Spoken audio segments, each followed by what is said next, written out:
ಇರುವಂತ ಮೂವಿ ಎಂತದ್ದು ಅಂತಂದ್ರೆ ಸಮುದ್ರದ ತುಂಬಾನೇ ಮಿಸ್ಟೀರಿಯಸ್ ಆಗಿರುವಂತ ಒಂದು ಐಲ್ಯಾಂಡ್ ನಲ್ಲಿ ಬೆಲೆ ಕಟ್ಟೋಕು ಆಗದಿರೋಷ್ಟು ಚಿನ್ನ ತುಂಬಿರುವಂತ ಒಂದು ಹಡಗು ಬಚ್ಚಿಟ್ಕೊಂಡಿದೆ. ಅದನ್ನ ಹುಡ್ಕೋದಕ್ಕೆ ಅಂತ ಸಮುದ್ರಗಳ್ಳರು ಅಂದ್ರೆ ಪೈರೇಟ್ಸ್ ಗಳು ಹೋಗ್ತಾರೆ. ಆದ್ರೆ ಆ ಚಿನ್ನ ತುಂಬಿರುವಂತ ಹಡಗುನ ಕಾಪಾಡ್ತಿರೋದು ಸಮುದ್ರದ ಒಳಗಡೆ ಇರುವಂತ ಜ್ವಾಲಾಮುಖಿ. ಹಾಗೆ ಒಂದೇ ಏಟಿಗೆ ಸುಟ್ಟು ಬೂದಿ ಮಾಡುವಂತ ಸಿಡಿಲು. ಇಷ್ಟು ಭಯಂಕರವಾಗಿರುವಂತ ಜಾಗದಿಂದ ಪೈರೇಟ್ಸ್ ಗಳು ಆ ನಿಧಿನ ಹುಡ್ಕುದ್ರ ತಮ್ಮದಾಗಿಸ್ಕೊಂಡ್ರ ಅನ್ನೋದೇ ಈ ಮೂವಿ. ಇಷ್ಟೊಂದು ಅಡ್ವೆಂಚರಸ್ ಆಗಿರುವಂತ ಜರ್ನಿಗೆ ನೀವು ಕೂಡ ಸೇರ್ಕೋಬೇಕು ಅಂತಂದ್ರೆ ಈ ಮೂವಿನ ನನ್ನ ಜೊತೆ ಕೊನೆವರೆಗೂ ನೋಡಿ. ಅಂದಂಗೆ ಈ ಮೂವಿ ಹೆಸರು the pirates the last royal treasure ಅಂತ. ಸರ್, ಈಗ ನಾವು ತುಂಬಾ ಟೈಮ್ ವೇಸ್ಟ್ ಮಾಡದೆ ನಮ್ಮ ಮೈನ್ ಸ್ಟೋರಿ ಕಡೆಗೆ ಹೊರಟೋಗೋಣ. ಮೂವಿಯ ಮೊದಲ ಸೀನ್ ಅಲ್ಲಿ ನಮ್ಗೆ ತೋರಿಸ್ತಾರೆ ಕೊರಿಯಾದ ಗೋರಿಯೋ ಅನ್ನೋ ಒಂದು ರಾಜ್ಯದ ಮೇಲೆ ಶತ್ರುಗಳು ಅಟ್ಯಾಕ್ ಮಾಡಿಬಿಟ್ಟಿರ್ತಾರೆ. ಆದ್ರಿಂದ ಗೋರಿಯೋ ಸಾಮ್ರಾಜ್ಯದ ಸೇನಾಪತಿ ನಮ್ಮ ರಾಜ್ಯದ ಚಿನ್ನ ಶತ್ರುಗಳಿಗೆ ಸಿಗಬಾರ್ದು ಅಂತ ಒಂದು ಸಣ್ಣ ಚಿನ್ನನು ಕೂಡ ಬಿಡದೆ ಶಿಪ್ ನಲ್ಲಿ ತುಂಬಿಕೊಂಡು ಸಮುದ್ರದಲ್ಲಿ ಎಲ್ಲೋ ಬಚ್ಚಿಟ್ ಬಿಡ್ತಾನೆ. ಇಲ್ಲಿಂದ ಸೀನ್ ತುಂಬಾ ವರ್ಷಗಳ ಕಾಲ ಮುಂದಕ್ಕೆ ಬರುತ್ತೆ. ಸಮುದ್ರದ ಮಧ್ಯದಲ್ಲಿ ಮುರಿದೋಗಿರುವಂತ ಒಂದು ಬೋಟ್ ನಲ್ಲಿ ಒಂದು ಕಳ್ಳರ ಗುಂಪು ಮಲಗಿರೋದನ್ನ ನಮ್ಗೆ ತೋರಿಸ್ತಾರೆ. ಆಕ್ಚುಲಿ ಹೇಳ್ಬೇಕು ಅಂತಂದ್ರೆ ಒಂದಷ್ಟು ಜನರು ಇವರನ್ನ ಇಲ್ಲೇ ಬಿಟ್ಟು ಹೊರಟೋಗಿರ್ತಾರೆ, ಇಲ್ಲೇ ಸಮುದ್ರದಲ್ಲಿ ಸಾಯ್ಲಿ ಅಂತ. ಈ ಕಳ್ಳರ ಗುಂಪಿನ ಲೀಡರ್ ನ ಹೆಸರು ಜೂನ್ ಅಂತ. ಅಂದಂಗೆ ಇವರೆಲ್ಲರೂ ಬದುಕುವಂತ ಆಸೆನ ಬಿಟ್ಬಿಟ್ಟಿರ್ತಾರ. ಅಷ್ಟೇ ನಮ್ ಕತೆ ಮುಗೀತು ಅಂತ ಇವರೆಲ್ಲರೂ ಅನ್ಕೊಳ್ತಿರ್ಬೇಕಾದ್ರೇನೆ ಅಲ್ಲಿಗೆ ಪೈರೇಟ್ಸ್ ಗಳ ಶಿಪ್ ಬರುತ್ತೆ. ಈ ಶಿಪ್ ನ ಕ್ಯಾಪ್ಟನ್ ಹೆಸರು ಆಲಿಸ್ ಅಂತ. ಜೂನ್ ಅಂತೂ ಆಲಿಸ್ ನ ಸೌಂದರ್ಯನ ನೋಡಿ ಹಾಗೆ ಕಳೆದೋಗಿರ್ತಾನೆ. ಇಲ್ಲಿಗೆ ಸೀನ್ ಕಟ್ ಆಗಿ 3 ತಿಂಗಳ ಮುಂದಕ್ಕೆ ಶಿಫ್ಟ್ ಆಗುತ್ತೆ. ಇಲ್ಲಿ ನಮ್ಗೆ ಗೊತ್ತಾಗುತ್ತೆ ಆಲಿಸ್ ಜೂನ್ ಹಾಗೂ ಅವನ ಜೊತೆ ಇದ್ದಂತ ಜನರನ್ನೆಲ್ಲ ಇವಳ ಶಿಪ್ ನಲ್ಲೇ ಏರ್ಸ್ಕೊಂಡಿದ್ದಾಳೆ ಅಂತ. ಇದೇ ಶಿಪ್ ನಲ್ಲಿ ನಮ್ಗೆ ಶಾಂಗ್ ಅನ್ನೋ ಒಬ್ಬ ವ್ಯಕ್ತಿನ ತೋರಿಸ್ತಾರೆ. ಶಾಂಗ್ ಅಂತೂ ಈ ಶಿಪ್ ನಲ್ಲಿ ತುಂಬಾನೇ ಬೋರ್ ಆಗೋಗಿರ್ತಾನೆ. ಯಾಕೆಂತಂದ್ರೆ ಇವರು ಬರೀ ಹೆಸರು ಮಾತ್ರ ಪೈರೇಟ್ಸ್ ಗಳು ಅಷ್ಟೇ, ಮೀನನ್ನ ಹಿಡಿಯೋದನ್ನ ಬಿಟ್ಟು ಇನ್ನೇನು ಕೂಡ ಮಾಡ್ತಿಲ್ಲ. ಕಡೆ ಪಕ್ಷ ಒಂದು ಬೇರೆ ಶಿಪ್ ನು ಲೂಟಿ ಮಾಡ್ಲಿಲ್ಲ ಅಂತ. 3 ತಿಂಗಳಿಂದ ಜೂನ್ ಹಾಗೂ ಅವನ ಜನರು ಇದೇ ಶಿಪ್ ನಲ್ಲಿ ಇರೋದ್ರಿಂದ ಆಲಿಸ್ ನ ಜೊತೆ ಇರುವಂತ ಪೈರೇಟ್ಸ್ ಗಳಿಗೆ ತುಂಬಾನೇ ಕೋಪ ಬಂದಿರುತ್ತೆ. ಇವ್ರೇನ್ ಹೋಗ್ತಾನೆ ಇಲ್ಲ, ಇಲ್ಲೇ ಸೆಟ್ಲ್ ಆಗ್ಬಿಟ್ಟಿದಾರಲ್ಲ ಅಂತ. ಹೀಗೆ ಇವರೆಲ್ಲರೂ ಸಮುದ್ರದಲ್ಲಿ ಟ್ರಾವೆಲ್ ಮಾಡ್ತಿರ್ಬೇಕಾದ್ರೆ ಇವರಿಗೆ ಜಪಾನ್ ನ ಒಂದು ಶಿಪ್ ಕಾಣಿಸುತ್ತೆ. ಇದನ್ನ ನೋಡಿ ಆಲಿಸ್ ಹಾಗೂ ಅವಳ ಜೊತೆ ಇದ್ದಂತ ಪೈರೇಟ್ಸ್ ಗಳಿಗೆಲ್ಲ ತುಂಬಾನೇ ಸಂತೋಷ ಆಗೋಗುತ್ತೆ. ಕೊನೆಗೂ ಒಂದು ಶಿಪ್ ಸಿಕ್ತಲ್ಲ ಲೂಟಿ ಮಾಡೋದಕ್ಕೆ ಅಂತ. ಅಷ್ಟೇ ಅಲ್ಲ, ಜೂನ್ ಕೂಡ ಶಿಪ್ ನ ನೋಡಿ ತುಂಬಾನೇ ಸಂತೋಷ ಪಡ್ತಾನೆ. ತುಂಬಾ ದಿನಗಳಾದ್ಮೇಲೆ ನಾನು ಕರ್ತಿ ವರ್ಷನ ಮಾಡಬಹುದು ಅಂತ. ಹೌದು, ಜೂನ್ ಒಬ್ಬ ಒಳ್ಳೆ ಫೈಟರ್. ಆದ್ರೆ ಅಲ್ಲಿರುವಂತ ಪೈರೇಟ್ಸ್ ಗಳು ಯಾರು ಕೂಡ ಅವನ ಮಾತನ್ನ ನಂಬೋದಕ್ ಹೋಗೋದಿಲ್ಲ. ಇವನೆಲ್ಲೋ ನಾಟಕ ಮಾಡ್ತಿದ್ದಾನೆ ಅಂತ ಇವನನ್ನ ಆಡ್ಕೊಳ್ಳೋದಕ್ಕೆ ಶುರು ಮಾಡಿಬಿಡ್ತಾರೆ. ಸರಿ ಅಂತ ಹೇಳಿ ಇವರೆಲ್ಲರೂ ಆ ಜಪಾನ್ ನ ಶಿಪ್ ಹತ್ರ ಬರ್ತಾರೆ, ಆ ಶಿಪ್ ನ ಲೂಟಿ ಮಾಡೋದಕ್ಕೆ ಅಂತ. ನಾನ್ ಮೊದ್ಲು ಹೋಗ್ತೀನಿ ಅಂತ ಜೂನ್ ಏನೋ ಮುಂದೆ ಬಂದ್ಬಿಡ್ತಾನೆ. ಆದ್ರೆ ನಂತರ ಅವನ್ಗೆ ಗೊತ್ತಾಗುತ್ತೆ ಅವನ ಹತ್ರ ಯಾವುದೇ ತರದ ವೆಪನ್ ಇಲ್ಲ ಅಂತ. ಇದರಿಂದ ಅವರೆಲ್ಲರೂ ಜೂನ್ ನ ಮೇಲೆ ಅಟ್ಯಾಕ್ ಮಾಡೋದಕ್ಕೆ ಶುರು ಮಾಡಿಬಿಡ್ತಾರೆ. ನಂತರ ಆಲಿಸ್ ಕೂಡ ಆ ಜಪಾನ್ ನ ಶಿಪ್ ನ ಒಳಗಡೆ ಬಂದು ಅಲ್ಲಿರುವಂತ ಜನರ ಜೊತೆ ಫೈಟ್ ಮಾಡೋದಕ್ಕೆ ಶುರು ಮಾಡ್ತಾಳೆ. ಸರಿ ಆಯ್ತು, ನೋಡೇ ಬಿಡೋಣ ಇವನು ಯಾವ ತರ ಫೈಟರ್ ಅಂತ ಆಲಿಸ್ ಒಂದು ಕತ್ತಿನ ಜೂನ್ ಗೆ ಕೊಟ್ಟಾಗ ಜೂನ್ ತುಂಬಾ ಟೈಮ್ ಅನ್ನ ವೇಸ್ಟ್ ಮಾಡದೆ ಅಲ್ಲಿರುವಂತ ಒಬ್ಬೊಬ್ಬರ ಸೈನಿಕರ ಜೊತೆ ಫೈಟ್ ಮಾಡೋದಕ್ಕೆ ಶುರು ಮಾಡ್ತಾನೆ. ಅವನು ಆ ತರ ಫೈಟ್ ಅನ್ನ ಮಾಡ್ತಿರೋದನ್ನ ನೋಡಿ ಆಲಿಸ್ ಹಾಗೂ ಪೈರೇಟ್ಸ್ ಗಳೆಲ್ಲ ತುಂಬಾನೇ ಶಾಕ್ ಆಗೋಗ್ತಾರೆ. ನಂತರ ನೋಡ್ತಾ ನೋಡ್ತಿದ್ದಂಗೆನೆ ಜೂನ್ ಕಣ್ಣು ಮುಚ್ಚಿ ಕಣ್ಣು ಬಿಡೋಷ್ಟರಲ್ಲಿ ಆ ಶಿಪ್ ನಲ್ಲಿದ್ದಂತ ಎಲ್ಲಾ ಸೈನಿಕರನ್ನ ಸೋಲಿಸ್ಬಿಡ್ತಾನೆ. ನಂತರ ಆಲಿಸ್ ಹಾಗೂ ಅವಳ ಜೊತೆ ಇದ್ದಂತ ಜನರೆಲ್ಲ ಆ ಶಿಪ್ ನ ತಮ್ಮ ವಶಕ್ಕೆ ತಗೊಂಡು ಚೆಕ್ ಮಾಡಿದಾಗ ಆ ಶಿಪ್ ನಲ್ಲಿ ಅವರಿಗೆ ಒಣಗೋಗಿರುವಂತ ಮೀನುಗಳನ್ನ ಬಿಟ್ಟು ಇನ್ನೇನು ಕೂಡ ಸಿಗೋದಿಲ್ಲ. ಇವರನ್ನ ಈಗ ಏನ್ ಮಾಡೋದು ಅಂತ ಆಲಿಸ್ ಹಾಗೂ ಅವಳ ಜನರೆಲ್ಲ ಯೋಚನೆ ಮಾಡ್ತಿರ್ಬೇಕಾದ್ರೆ ಆ ಜಪಾನ್ ನ ಶಿಪ್ ನಲ್ಲಿದ್ದ ಒಬ್ಬ ಸಣ್ಣ ಹುಡುಗ ಮೇಲೆದ್ದು ಅವರಿಗೆ ಹೇಳ್ತಾನೆ, ನಾವು ಬರೀ ನಿಧಿನ ಹುಡ್ಕೊಂಡು ಇಲ್ಲಿಗೆ ಬಂದಿದ್ದು, ಪ್ಲೀಸ್ ನಮ್ಮನ್ನ ಬಿಟ್ಬಿಡಿ ಅಂತ. ನಿಧಿಯ ಹೆಸರನ್ನ ಕೇಳ್ತಿದ್ದಂಗೆನೆ ಅಲ್ಲಿರೋರೆಲ್ಲ ಅಲರ್ಟ್ ಆಗೋಗ್ತಾರೆ. ನಂತರ ಹುಡುಗನನ್ನ ನಿಧಿ ಎಲ್ಲಿದೆ ಅಂತ ಕೇಳಿದಾಗ ಹುಡುಗ ಒಂದು ಮ್ಯಾಪ್ ನ ತೋರಿಸ್ತಾನೆ. ಆ ಮ್ಯಾಪ್ ನ ಓದೋದಕ್ಕೆ ಯಾರಿಗೂ ಕೂಡ ಬರೋದಿಲ್ಲ. ಆಗ ಜೂನ್ ಅವರಿಗೆ ಓದಿ ಹೇಳ್ತಾನೆ, ಈ ಮ್ಯಾಪ್ ಬೇರೆ ಯಾವ್ದು ಅಲ್ಲ, ಗೋರಿಯೋ ಸಾಮ್ರಾಜ್ಯದ ಕಳೆದೋಗಿರುವಂತ ನಿಧಿಯ ಮ್ಯಾಪ್ ಅಂತ. ಗೋರಿಯೋ ಸಾಮ್ರಾಜ್ಯದ ನಿಧಿಯ ಬಗ್ಗೆ ಕೇಳ್ತಿದ್ದಂಗೆನೆ ಎಲ್ರು ಕೂಡ ತುಂಬಾನೇ ಖುಷಿ ಆಗೋಗ್ತಾರೆ. ಯಾಕೆಂತಂದ್ರೆ ಈ ಗೋರಿಯೋ ಸಾಮ್ರಾಜ್ಯದ ನಿಧಿ ಇಡೀ ಸಮುದ್ರದಲ್ಲೇ ತುಂಬಾನೇ ಫೇಮಸ್. ಆ ಮ್ಯಾಪ್ ನಲ್ಲಿ ಒಂದು ಆನೆಯ ದಂತ ಕೂಡ ಇರುತ್ತೆ. ಆದ್ರೆ ಅದ್ರ ಬಗ್ಗೆ ಇವರಿಗೆ ಏನು ಕೂಡ ಅರ್ಥ ಆಗೋದಿಲ್ಲ. ಜೂನ್ ಆಲಿಸ್ ಕೇಳ್ತಾನೆ, ನಾವು ಈ ನಿಧಿನ ಹುಡುಕ್ಬಿಟ್ರೆ ನಮ್ಮ ಜೀವನದಲ್ಲಿ ನಮ್ಗೆ ಯಾವ ಕೊರತೆನೂ ಇರೋದಿಲ್ಲ, ನಾವು ಯಾವ್ದಕ್ಕೂ ಯೋಚನೆ ಮಾಡ್ಬೇಕಾಗಿ ಇಲ್ಲ ಅಂತ. ಆಗ ಆಲಿಸ್ ಕೂಡ ಸ್ವಲ್ಪ ಯೋಚನೆ ಮಾಡಿ ಸರಿ ಅಂತ ಒಪ್ಕೊಂಡು ಹೇಳ್ತಾಳೆ, ಎಲ್ಲಾ ತಯಾರನ್ನು ಮಾಡ್ಕೊಳ್ಳಿ, ನಾವು ಮ್ಯಾಪ್ ನಲ್ಲಿರುವಂತ ಜಾಗಕ್ಕೆ ಹೋಗ್ತಿದೀವಿ ಅಂತ. ಇದರಿಂದ ಎಲ್ಲಾ ಪೈರೇಟ್ಸ್ ಗಳು ತುಂಬಾ ಖುಷಿಯಿಂದಾನೆ ಎಲ್ಲಾ ತಯಾರನ್ನು ಮಾಡ್ಕೊಂಡು ಒಂದು ಐಲ್ಯಾಂಡ್ ಕಡೆಗೆ ಹೋಗೋದಕ್ಕೆ ಶುರು ಮಾಡ್ತಾರೆ. ಯಾಕೆಂತಂದ್ರೆ ಮ್ಯಾಪ್ ನಲ್ಲಿ ಇರುತ್ತೆ ನಿಧಿ ಬೇಕು ಅಂತಂದ್ರೆ ಆ ಐಲ್ಯಾಂಡ್ ಗೆ ಹೋಗಿ ಅಂತ. ತುಂಬಾ ಹೊತ್ತಾದ್ಮೇಲೆ ಇವರೆಲ್ಲರೂ ಸೇರಿ ಆ ಮ್ಯಾಪ್ ನಲ್ಲಿರುವಂತ ಐಲ್ಯಾಂಡ್ ಗೆ ಬಂದು ತಲುಪ್ತಾರೆ. ಹೇಳ್ತಾರೆ. ಆಲಿಸ್ ಆ ಮ್ಯಾಪ್ ನ ಇಟ್ಕೊಂಡು ಓದೋದಕ್ಕೆ ತುಂಬಾನೇ ಪ್ರಯತ್ನ ಪಡ್ತಾಳೆ. ಆದ್ರೆ ಎಷ್ಟೇ ಪ್ರಯತ್ನ ಪಟ್ರು ಅದ್ರಲ್ಲಿ ಏನ್ ಬರ್ದಿದೆ ಅನ್ನೋದೇ ಅವಳಿಗೆ ಅರ್ಥ ಆಗೋದಿಲ್ಲ. ಆದ್ರಿಂದ ಜೂನ್ ಅವಳ ಹತ್ರ ಮ್ಯಾಪ್ ಅನ್ನ ಇಸ್ಕೊಂಡು ಅವರೆಲ್ಲರಿಗೂ ಹೇಳ್ತಾನೆ, ಇನ್ಮೇಲಿಂದ ನಾನೇ ನಿಮ್ ಲೀಡರ್, ನಾನು ಹೇಳ್ದಂಗೆ ನೀವೆಲ್ಲರೂ ಕೇಳ್ಬೇಕು ಅಂತ. ಹೀಗೆ ಇವರೆಲ್ಲರೂ ಮಾತಾಡ್ತಾ ನಿಂತಿರ್ಬೇಕಾದ್ರೆ ಒಂದು ಕಾಡು ಎಮ್ಮೆ ಅವ್ರ ಕಡೆಗೆ ಬರ್ತಿರೋದನ್ನ ಇವರು ನೋಡ್ತಾರೆ. ಇದರಿಂದ ಜೂನ್ಗೆ ತುಂಬಾ ಖುಷಿಯಾಗಿ ಹೇಳ್ತಾನೆ, ಇಷ್ಟು ದಿನ ಮೀನನ್ನ ತಿಂದು ತಿಂದು ಬೇಜಾರಾಗೋಗಿತ್ತು, ಇವತ್ತು ನಾನು ಅದನ್ನ ಬೇಟೆಯಾಡಿ ತಿಂತೀನಿ ಅಂತ ಕತ್ತಿ ತಗೊಂಡು ಆ ಕಡೆ ಹೋಗೋದಕ್ಕೆ ಶುರು ಮಾಡ್ತಾನೆ. ಅವನಿಂದ ಸ್ವಲ್ಪ ಜನರು ಕೂಡ ಹೋಗ್ತಾರೆ. ಅದೇ ಸಮಯಕ್ಕೆ ಆಲಿಸ್ ಹಾಗೂ ಅವಳ ಜೊತೆ ಇದ್ದಂತ ಜನರು ನೋಡ್ತಾರೆ, ಅಲ್ಲಿಗೆ ಬರ್ತಿರೋದು ಬರೀ ಒಂದು ಕಾಡಿಮೆ ಅಲ್ಲ, ಕಾಡೆಮ್ಮೆಗಳ ಗುಂಪು ಅಂತ. ಜೂನ್ ಹಾಗೂ ಅವನ ಜೊತೆ ಹೋಗ್ತಿರುವಂತ ಜನರನ್ನ ತಡೆಯೋದಕ್ಕೆ ಇವರು ತುಂಬಾನೇ ಪ್ರಯತ್ನ ಪಡ್ತಾರೆ. ಆದ್ರೆ ಅವ್ರು ಯಾರು ಕೂಡ ಇವರ ಮಾತನ್ನ ಕೇಳಿಸ್ಕೊಳ್ದೇನೆ ಅಲ್ಲಿಂದ ಹೋಗ್ತಿರ್ತಾರೆ. ನಂತರ ಇವರೆಲ್ಲರೂ ಮುಂದೆ ಬಂದಾಗ ಇವ್ರಿಗೂ ಕೂಡ ಗೊತ್ತಾಗುತ್ತೆ ಕಾಡೆಮ್ಮೆಗಳ ಗುಂಪು ಬರ್ತಿರೋದು ಅಂತ. ಆ ಕಾಡೆಮ್ಮೆಗಳ ಗುಂಪು ಜೂನ್ ನ ಕೂಡ ತಮ್ಮ ಜೊತೆನೆ ಕರ್ಕೊಂಡು ಹೋಗಿ ಬೆಟ್ಟದಿಂದ ಕೆಳಗಡೆ ತಳ್ಬಿಡ್ತವೆ. ಇದನ್ನ ನೋಡಿ ಆಲಿಸ್ ಹಾಗೂ ಅಲ್ಲಿರುವಂತ ಜನರಿಗೆಲ್ಲ ತುಂಬಾನೇ ಬೇಜಾರಾಗುತ್ತೆ.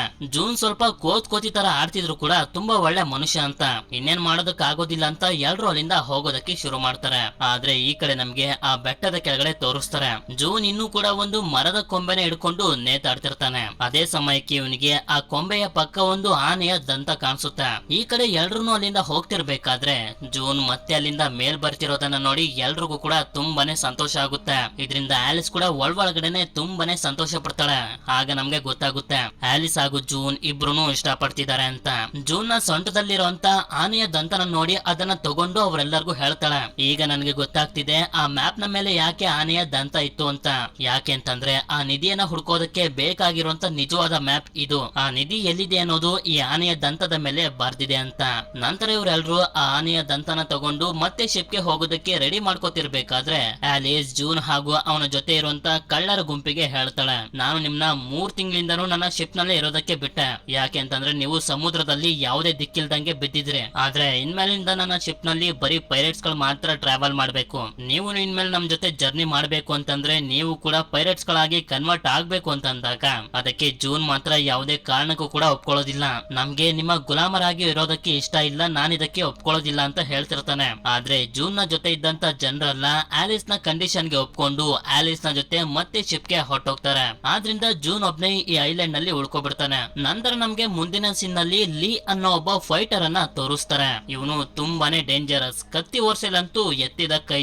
ಇವನು ಒಬ್ಬ ದರೋಡೆಕೋರನ ಹತ್ರ ಬಂದು ಅವನಿಗೆ ಹೇಳ್ತಾನೆ, ನಾನು ಗೋರಿಯೋ ಸಾಮ್ರಾಜ್ಯಕ್ಕೆ ರಾಜನಾಗ್ಬೇಕು ಅಂತಿದ್ದೀನಿ, ಅದಕ್ಕೆ ಒಂದು ಸೈನ್ಯದ ಅವಶ್ಯಕತೆ ಇದೆ. ನೀವೇನಾದ್ರೂ ನಿಮ್ಮ ಒಂದು ಸೈನ್ಯನ ನನಗೆ ಕೊಟ್ರೆ ಕಳೆದೋಗಿರುವಂತ ಗೋರಿಯೋ ಸಾಮ್ರಾಜ್ಯದ ನಿಧಿನ ಹುಡುಕಿ ತಂದು ಕೊಡ್ತೀನಿ. ಯಾಕೆ ಅಂತಂದ್ರೆ ನಾವು ಗೋರಿಯೋ ಸಾಮ್ರಾಜ್ಯದ ಸೇನಾಧಿಪತಿ ಫ್ಯಾಮಿಲಿಯನ್ನ ಹಿಡ್ಕೊಂಡು ಟಾರ್ಚರ್ ಮಾಡಿದಾಗ ಆ ನಿಧಿ ನಿಜವಾಗ್ಲೂ ಎಲ್ಲಿದೆ ಅನ್ನೋ ಲೊಕೇಶನ್ ನಮ್ಗೆ ಗೊತ್ತಾಯ್ತು ಅಂತ ಅಂದಾಗ ಅದಕ್ಕೆ ಈ ದರೋಡೆಕೋರನು ಕೂಡ ಸರಿ ಅಂತ ಒಪ್ಕೊಂಡು ಅವನ ಒಂದು ಆರ್ಮಿನ ಲೀ ಜೊತೆ ಕಳಿಸ್ತಾನೆ ಆ ನಿಧಿನ ಹುಡ್ಕೊಂಡು ತಗೊಂಡ್ ಬರೋದಕ್ಕೆ ಅಂತ. ಈ ಕಡೆ ಎಲ್ಲಾ ಪೈರೇಟ್ಸ್ ಗಳು ಆನೆಯದಂತ ಸಿಕ್ಕಿರೋದ್ರಿಂದ ಪಾರ್ಟಿನ ಮಾಡ್ತಿರ್ತಾರೆ. ನಾವು ಒಂದು ಸಲ ಆ ನಿಧಿನ ಹುಡುಕ್ಬಿಟ್ರೆ ನಾವು ತುಂಬಾನೇ ಶ್ರೀಮಂತರಾಗಿ ಹೋಗ್ತೀವಿ, ನಮ್ಗೆ ಯಾವುದೇ ತರದ ತೊಂದರೆ ಇರೋದಿಲ್ಲ ಅಂತ. ಹೊಸ ಕಂಫರ್ಟ್ ದಲ್ಲಿದೆ. ಆಗ ನಮ್ಗೆ ಗೊತ್ತಾಗುತ್ತೆ ಆಲಿಸ್ ಇನ್ನೂ ಕೂಡ ಶಿಪ್ ನ ಅದೇ ಐಲ್ಯಾಂಡ್ ಹತ್ರ ನಿಲ್ಸಿರ್ತಾಳೆ. ಜೂನ್ ಕೂಡ ಆಲಿಸ್ ನ ಕಂಡೀಷನ್ ಗೆ ಒಪ್ಕೊಂಡು ಅಂದ್ರೆ ಒಬ್ಬ ಪೈರೇಟ್ ಆಗಿ ಬರ್ಲಿ ಅಂತ. ಈ ಕಡೆ ನಮ್ಗೆ ಆ ಐಲ್ಯಾಂಡ್ ನಲ್ಲಿ ತೋರಿಸ್ತಾರೆ. ಜೂನ್ ಆ ಶಿಪ್ ನ ನೋಡ್ಕೊಂಡೆ ಕಾಡಿನಲ್ಲಿ ಸಿಕ್ತಂತ ಗೆಡ್ಡೆ ಗನ್ಸ್ ಗಳನ್ನ ಕಿತ್ಕೊಂಡು ತಿಂತಿರ್ತಾನೆ. ಅಂದ್ರೆ ಇವನಿಗೂ ಕೂಡ ಪೈರೇಟ್ ಆಗಿ ಶಿಪ್ ಗೆ ಹೋಗೋದಕ್ಕೆ ಇಷ್ಟ ಇಲ್ಲ ಅಂತ. ನಂತರ ಎಲ್ರು ಶಿಪ್ ನಲ್ಲಿ ಮಲಗಿರ್ಬೇಕಾದ್ರೆ ಒಬ್ಬ ವ್ಯಕ್ತಿ ಆಲಿಸ್ ಹತ್ರ ಬಂದು ಹೇಳ್ತಾನೆ, ಆನೆಯ ದಂತನ ಯಾರೋ ಕದ್ಬಿಟ್ಟಿದ್ದಾರೆ ಅಂತ. ಆಗ ಇವರಿಗೆ ಗೊತ್ತಾಗುತ್ತೆ ಆ ಆನೆಯ ದಂತನ ಕದ್ದಿರೋದು ಬೇರೆ ಯಾರು ಅಲ್ಲ, ಜೂನ್ ಅಂತ. ಅಲ್ಲಿಗೆ ಆಲಿಸ್ ಬಂದು ಜೂನ್ಗೆ ಚೆನ್ನಾಗಿ ಹೊಡಿತಾ ಅವನನ್ನ ಕೇಳೋದಕ್ಕೆ ಶುರು ಮಾಡ್ತಾಳೆ, ಆನೆಯ ದಂತ ಎಲ್ಲಿ ಅಂತ. ಆಗ ಜೂನ್ ಆಲಿಸ್ಗೆ ಹೇಳ್ತಾ ಅರ್ಥ ಮಾಡ್ಸೋದಕ್ಕೆ ಶುರು ಮಾಡ್ತಾನೆ, ನಾನು ಆನೆ ದಂತನ ಕದಿಯೋದಕ್ಕೆ ಶಿಪ್ ಗೆ ಬಂದಿದ್ದೇನೋ ನಿಜ, ನೀನೇ ನನ್ನ ಹತ್ರ ಬಂದು ನಮ್ಮ ಶಿಪ್ ನಲ್ಲಿ ಬನ್ನಿ ಅಂತ ಬೇಡ್ಕೊಳ್ಳಿ ಅಂತ. ಆದ್ರೆ ನಾನು ಶಿಪ್ ನಲ್ಲಿ ಇದ್ದಂತ ದಂತನ ಕದಿತಿರ್ಬೇಕಾದ್ರೆ ನಿಮ್ಮ ಶಿಪ್ ನಲ್ಲಿ ಇದ್ದಂತ ಶ್ಯಾಂಗ್ ಅನ್ನೋ ಒಬ್ಬ ವ್ಯಕ್ತಿ ಅದನ್ನ ನೋಡ್ಬಿಟ್ಟ. ಆದ್ರಿಂದ ನಾನು ಅವನನ್ನು ಕೂಡ ಕರ್ಕೊಂಡು ಶಿಪ್ ನಿಂದ ಹೊರಗಡೆ ಬಂದ್ಬಿಟ್ಟೆ. ಆದ್ರೆ ಅವನು ನನ್ಗೂನು ಕೂಡ ಮೋಸ ಮಾಡಿ ಆನೆ ದಂತನ ತಗೊಂಡು ಹೊರಟೋದ ಅಂತ. ಈ ಕಡೆ ನಮ್ಗೆ ಶ್ಯಾಂಗ್ ನ ತೋರಿಸ್ತಾರೆ. ಶ್ಯಾಂಗ್ ಅವನ ವೇಷನ ಬದಲಾಯಿಸ್ಕೊಂಡು ಒಂದು ಐಲ್ಯಾಂಡ್ ಗೆ ಬಂದಿರ್ತಾನೆ. ಇಲ್ಲಿನ ಶ್ರೀಮಂತ ವ್ಯಕ್ತಿಗೆ ಆ ಆನೆಯ ದಂತನ ಮಾರೋದಕ್ಕೆ ಅಂತ. ಇವನು ಆ ಆನೆಯ ದಂತನ ಮಾರೋದಕ್ಕೆ ಒಬ್ಳು ಬ್ರೋಕರ್ ಕೂಡ ಇವನಿಗೆ ಸಹಾಯ ಮಾಡ್ತಿರ್ತಾಳೆ. ಅದೇ ಸಮಯಕ್ಕೆ ಜೂನ್ ಅಲ್ಲಿಗೆ ಬಂದ್ಬಿಡ್ತಾನೆ. ಆಗ ನಮ್ಗೆ ಗೊತ್ತಾಗುತ್ತೆ ಆಲಿಸ್ ಹಾಗೂ ಜೂನ್ ಎಲ್ರು ಕೂಡ ಇಲ್ಲಿಗೆ ಬಂದಿದ್ದಾರೆ ಅಂತ. ಆಲಿಸ್ ನ ನೋಡ್ತಿದ್ದಂಗೆನೆ ಶ್ಯಾಂಗ್ ಬೇಡ್ಕೊಳ್ಳೋದಕ್ಕೆ ಶುರು ಮಾಡ್ಬಿಡ್ತಾನೆ, ಏನೋ ಗೊತ್ತಿಲ್ಲದೆ ತಪ್ಪು ಮಾಡ್ಬಿಟ್ಟೆ, ನನ್ನ ಕ್ಷಮಿಸ್ಬಿಡಿ ಅಂತ. ನಿನ್ನ ಬಿಡೋ ಮಾತೇ ಇಲ್ಲ ಅಂತ ಹೇಳಿ ಆಲಿಸ್, ಶ್ಯಾಂಗ್ ಹಾಗೂ ಅವನಿಗೆ ಸಹಾಯ ಮಾಡ್ತಿದ್ದಂತ ಹುಡುಗಿನೂ ಕೂಡ ಕರ್ಕೊಂಡು ಶಿಪ್ ಗೆ ಬರ್ತಾಳೆ. ಇಲ್ಲಿ ಶ್ಯಾಂಗ್ ಆ ಹುಡುಗಿನ ಹಾಗೆ ಜೂನ್ ನ 3 ಜನರನ್ನ ಸಾಯಿಸ್ಲೇಬೇಕು ಅಂತ ಎಲ್ಲಾ ಪೈರೇಟ್ಸ್ ಗಳು ರೆಡಿ ಮಾಡ್ಕೊಂಡಿರ್ತಾರೆ. ಇವರು ಮಾಡಿರುವಂತ ಮೋಸಕ್ಕೆ ಇದೇ ಸರಿಯಾದ ಶಿಕ್ಷೆ ಅಂತ. ಅಂದಂಗೆ ಈ ಹುಡುಗಿ ಹೆಸರು ಮಿಲೇನಾ ಅಂತ. ಇನ್ನೇನು ಇವ್ರು 3 ಜನನ ಸಾಯಿಸ್ಬೇಕು ಅಂತ ಅನ್ಕೊಳ್ಳೋಷ್ಟ್ರಲ್ಲಿ ಜೂನ್ ಹೇಗೋ ಮಾಡಿ ಅವರಿಂದ ತಪ್ಪಿಸ್ಕೊಂಡು ಆನೆಯ ದಂತನ ತಗೊಂಡು ಆಲಿಸ್ ಗೆ ಹೆದರ್ಸ್ತಾನೆ. ನಾನು ಕೂಡ ನಿಮ್ ಜೊತೆ ಬರ್ತೀನಿ, ನಾನು ಕೂಡ ಈ ನಿಧಿಯನ್ನ ಹುಡ್ಕೋದಕ್ಕೆ ಸಹಾಯ ಮಾಡ್ತೀನಿ, ಇಲ್ಲ ಅಂತಂದ್ರೆ ಈ ಆನೆಯ ದಂತನ ನೀರಿಗೆ ಎಸ್ಬಿಡ್ತೀನಿ ಅಂತ. ಅದಕ್ಕೆ ಆಲಿಸ್ ಕೂಡ ಸರಿ ಅಂತ ಒಪ್ಕೋತಾಳೆ. ಯಾಕೆಂತಂದ್ರೆ ಆಲಿಸ್ ಕೂಡ ಜೂನ್ ನ ಅಷ್ಟು ಸುಲಭವಾಗಿ ಸಾಯೋದಕ್ಕೆ ಬಿಡ್ತಿರ್ಲಿಲ್ಲ. ಸುಮ್ನೆ ಅವನನ್ನ ಹೆದರ್ಸೋದಕ್ಕೋಸ್ಕರ ಈ ತರ ಮಾಡಿರ್ತಾಳೆ ಅಷ್ಟೇ. ನಂತರ ಇವರೆಲ್ಲರೂ ಸೇರಿ ಆ ಆನೆಯ ದಂತದ ಮೇಲಿರುವಂತ ಬಟ್ಟೆನ ತೆಗ್ದಾಗ ಅದ್ರ ಮೇಲೆ ಇವ್ರಿಗೊಂದು ಮ್ಯಾಪ್ ಕಾಣಿಸುತ್ತೆ. ಆದ್ರೆ ಆ ಮ್ಯಾಪ್ ಕೋಡ್ ವರ್ಡ್ ನಲ್ಲಿ ಇರುತ್ತೆ. ಇದರಿಂದ ಅದು ಯಾರಿಗೂ ಕೂಡ ಅರ್ಥ ಆಗೋದಿಲ್ಲ. ಆಗ ಅದನ್ನ ಜೂನ್ ಓದೋದಕ್ಕೆ ಶುರು ಮಾಡ್ತಾನೆ. ಯಾಕೆಂತಂದ್ರೆ ಇವನು ಕೂಡ ಮೊದ್ಲು ಗೋರಿಯ ಸಾಮ್ರಾಜ್ಯದ ಸೈನ್ಯದಲ್ಲಿ ಇದ್ದವನೇ. ಜೂನ್ ಅವ್ರೆಲ್ಲರಿಗೂ ಹೇಳ್ತಾನೆ, ಇದ್ರ ಮೇಲೆ ಬರ್ದಿದೆ, ಆ ನಿಧಿಯನ್ನ ನಾವು ಹುಡುಕ್ಬೇಕು ಅಂತಂದ್ರೆ ಸಮುದ್ರದಲ್ಲಿರುವಂತ ಹೆಗಿಲ್ದೋ ಅನ್ನೋ ಒಂದು ಜಾಗಕ್ಕೆ ಹೋಗ್ಬೇಕು ಅಂತ. ಆ ಜಾಗದ ಹೆಸರನ್ನ ಕೇಳ್ತಿದ್ದಂಗೆನೆ ಎಲ್ಲರೂ ಕೂಡ ತುಂಬಾನೇ ಹೆದರ್ಕೊಬಿಡ್ತಾರೆ. ಯಾಕೆಂತಂದ್ರೆ ಜಾಗ ತುಂಬಾನೇ ಮಿಸ್ಟೀರಿಯಸ್ ಆಗಿರುತ್ತೆ. ಸಮುದ್ರದ ಒಳಗಡೆಯಿಂದಾನೆ ಒಂದು ನದಿ ಕೂಡ ಹರಿಯುತ್ತೆ. ಆಗ ಜೂನ್ ಅವ್ರೆಲ್ಲರಿಗೂ ಹೇಳ್ತಾನೆ, ಹೌದು, ನಾವು ನಿಧಿನ ಹುಡುಕ್ಬೇಕು ಅಂತಂದ್ರೆ ಸಮುದ್ರದ ಒಳಗಡೆ ಹರಿಯುವಂತ ನದಿ ನೀರನ್ನ ಫಾಲೋ ಮಾಡ್ಕೊಂಡು ಹೋಗ್ಬೇಕು ಅಂತ. ಇದರಿಂದ ಆಲಿಸ್ ಹಾಗೂ ಅವಳ ಜೊತೆ ಇರುವಂತ ಪೈರೇಟ್ಸ್ ಗಳೆಲ್ಲ ತುಂಬಾ ಹೆದರ್ಕೊಂಡೆ ಬೇರೆ ದಾರಿ ಇಲ್ಲ ಅಂತ ಈ ಕೆಲ್ಸಕ್ಕೆ ಒಪ್ಕೋತಾರೆ. ನಂತರ ಇವರೆಲ್ಲರೂ ಸಮುದ್ರದಲ್ಲಿ ತುಂಬಾ ಹೊತ್ತು ಟ್ರಾವೆಲ್ ಮಾಡಿ ಕೊನೆಗೂ ಆ ಹೆಗಿಲ್ದೋ ಅನ್ನೋ ಒಂದು ಜಾಗಕ್ಕೆ ಬಂದು ತಲುಪ್ತಾರೆ. ಜಾಸ್ತಿ ಜನ ಹೋಗೋದು ಬೇಡ ಅಂತ ಸ್ವಲ್ಪ ಜನರು ಮಾತ್ರ ಒಂದು ಸಣ್ಣ ಬೋಟ್ ನಲ್ಲಿ ಆ ನದಿ ನೀರು ಹರಿಯುವಂತ ಜಾಗಕ್ಕೆ ಬರ್ತಾರೆ. ನಂತರ ಇವರು ಉಸಿರಾಡೋದಕ್ಕೆ ಈಸಿ ಆಗ್ಲಿ ಅಂತ ಒಂದಷ್ಟು ಹಂದಿಯ ಹೊಟ್ಟೆಗಳನ್ನ ಕಟ್ ಮಾಡ್ಕೊಂಡು ಇವರ ಜೊತೆ ತಗೊಂಡ್ ಬಂದಿರ್ತಾರೆ, ನೀರಿನ ಒಳಗಡೆ ಉಸಿರಾಡೋದಕ್ಕೆ ಈಸಿ ಆಗ್ಲಿ ಅಂತ. ನಂತರ ಇವರು ಸಮುದ್ರದ ಒಳಗಡೆ ಹರಿತಿರುವಂತ ನದಿ ನೀರನ್ನ ಫಾಲೋ ಮಾಡ್ಕೊಂಡು ಬಂದಾಗ ತುಂಬಾನೇ ಮಿಸ್ಟೀರಿಯಸ್ ಆಗಿರುವಂತ ಒಂದು ಗುಹೆ ಒಳಗಡೆ ಬಂದು ತಲುಪ್ತಾರೆ. ಇದೇ ಜಾಗದಲ್ಲಿ ಆ ನಿಧಿ ಇರ್ಬೋದು ಅಂತ ಎಲ್ರು ಕೂಡ ತುಂಬಾ ಆಸೆಯಿಂದ ಹುಡುಕೋದಕ್ಕೆ ಶುರು ಮಾಡ್ತಾರೆ. ಆದ್ರೆ ಎಷ್ಟೇ ಹುಡುಕಿದ್ರು ಯಾರಿಗೂ ಕೂಡ ನಿಧಿ ಇರುವಂತ ಒಂದು ಸಣ್ಣ ಸುಳಿವು ಕೂಡ ಸಿಗೋದಿಲ್ಲ. ಆಗ ಜೂನ್ ಅಲ್ಲಿರುವಂತ ಬಂಡೆಗಳ ಹಿಂದೆಯಿಂದ ಗಾಳಿ ಬರ್ತಿರೋದನ್ನ ಗಮನಿಸ್ತಾನೆ. ಎಲ್ಲರೂ ನಿಧಿ ಸಿಕ್ಕಿಲ್ಲ ಅಂತ ಬೇಜಾರ್ ಮಾಡ್ಕೊಂಡು ನಿಂತಿರ್ಬೇಕಾದ್ರೆ ಅಲ್ಲಿಗೆ ಜೂನ್ ಬಂದು ಅವ್ರೆಲ್ಲರಿಗೂ ಹೇಳ್ತಾನೆ, ಆಲಿಸ್ ನಮ್ಮ ಕ್ಯಾಪ್ಟನ್ ಆಗಿರೋದ್ರಿಂದ ನಮ್ಮ ಜೀವಕ್ಕೆ ಏನು ಅಪಾಯ ಆಗದೆ ಇರೋ ರೀತಿ ಕಾಪಾಡ್ಬೇಕಾಗಿರೋದು ಇವಳೆ. ನಮ್ಗೆ ಹೊಟ್ಟೆ ಹಸ್ವಾದಾಗ ಈಗ ಊಟನು ಕೂಡ ಇವಳೆ ತಂದ್ಕೊಡ್ಬೇಕು ಅಂತ ಇವನು ತುಂಬಾ ತಮಾಷೆಯಾಗಿ ಮಾತಾಡ್ತಿರ್ಬೇಕಾದ್ರೆ ಆಲಿಸ್ ನ ಕಡೆ ಒಬ್ಬ ಕ್ಯಾಪ್ಟನ್ ನಮ್ಮ ಕ್ಯಾಪ್ಟನ್ ಗೆ ಅವಮಾನ ಮಾಡ್ತೀಯ ಅಂತ ಹೇಳಿ ಜೂನ್ ನ ಜೊತೆ ಫೈಟ್ ಮಾಡೋದಕ್ಕೆ ಬರ್ತಾನೆ. ಆಗ ಜೂನ್ ಕೂಡ ಅವನನ್ನ ಎತ್ತು ಒಂದೇ ಸಲ ಆ ಗಾಳಿ ಬರ್ತಿದ್ದಂತ ಬಂಡೆ ಮೇಲೆ ಬಿಸಾಕ್ತಾನೆ. ಆ ಬಂಡೆ ಒಡೆದೋದಾಗ ಅದ್ರೊಳಗಡೆ ಮತ್ತೊಂದು ಜಾಗ ಇರೋದು ಎಲ್ಲರಿಗೂ ಕಾಣಿಸುತ್ತೆ. ಆಗ ಜೂನ್ ಅವ್ರೆಲ್ಲರಿಗೂ ಹೇಳ್ತಾನೆ, ಈ ಜಾಗ ಈಗಾಗ್ಲೇ ನನ್ಗೆ ಮೊದ್ಲೇ ಗೊತ್ತಾಗಿತ್ತು, ನಿಮ್ಗೆ ಅದನ್ನ ಅರ್ಥ ಮಾಡ್ಸೋದಕ್ಕೆ ಹೀಗೆ ಮಾಡ್ದೆ ಅಂತ. ನಂತರ ಇವರು ಆ ಜಾಗದ ಒಳಗಡೆ ಬಂದಾಗ ತುಂಬಾ ಬಾಕ್ಸ್ ಗಳಲ್ಲಿ ಬೆಳ್ಳಿ ವಸ್ತುಗಳು ಇಟ್ಟಿರೋದು ಇವ್ರಿಗೆ ಕಾಣಿಸುತ್ತೆ. ಇದೇ ನಾವೆಲ್ಲರೂ ಹುಡುಕ್ತಿರುವಂತ ನಿಧಿ ಅಂತ ಎಲ್ಲಾ ಪೈರೇಟ್ಸ್ ಗಳು ಖುಷಿ ಪಡ್ತಿರ್ಬೇಕಾದ್ರೆ ಜೂನ್ ಅದನ್ನ ನೋಡಿ ಅವರೆಲ್ಲರಿಗೂ ಹೇಳ್ತಾನೆ, ನಾ ಹುಡುಕ್ತಿರುವಂತ ನಿಧಿ ಇದಲ್ಲ, ಇದು ಬರೀ ಬೆಳ್ಳಿ ವಸ್ತುಗಳು ಅಷ್ಟೇ. ಗೋರಿಯ ಸಾಮ್ರಾಜ್ಯದ ಅರಮನೆಯಲ್ಲಿ ಒಂದು ರೂಮ್ ನ ತುಂಬಾ ಚಿನ್ನದ ವಸ್ತುಗಳು ತುಂಬಿಕೊಂಡಿತ್ತು, ಅದನ್ನ ನಾವು ಹುಡುಕ್ಬೇಕಾಗಿರೋದು. ಈ ಬೆಳ್ಳಿಗಿಂತ ಚಿನ್ನ ಸಾವಿರಾರು ಪಟ್ಟು ಜಾಸ್ತಿ ಬೆಲೆ ಬಾಳುತ್ತೆ ಅಂತ ಅಂದಾಗ ಎಲ್ಲಾ ಪೈರೇಟ್ಸ್ ಗಳು ಸೇರಿ ಚಿನ್ನದ ನಿಧಿಯನ್ನ ಹುಡ್ಕೋದಕ್ಕೆ ಶುರು ಮಾಡ್ತಾರೆ. ಅದೇ ಸಮಯಕ್ಕೆ ಜೂನ್ಗೆ ಅಲ್ಲೊಂದು ಬಾವುಟ ಕಾಣಿಸುತ್ತೆ. ಈ ತರ ಬಾವುಟನ್ ನಾನು ಯಾವತ್ತೂ ನೋಡಿಲ್ವಲ್ಲ, ಇದು ತುಂಬಾ ವಿಚಿತ್ರವಾಗಿದೆ ಅಂತ ಅವನು ಎತ್ಕೊಂಡು ನೋಡಿದಾಗ ಇವನಿಗೆ ಅರ್ಥ ಆಗುತ್ತೆ, ಇದು ಯಾವುದೇ ತರದ ಬಾವುಟ ಅಲ್ಲ, ಇದೊಂದು ಮ್ಯಾಪ್ ಅಂತ.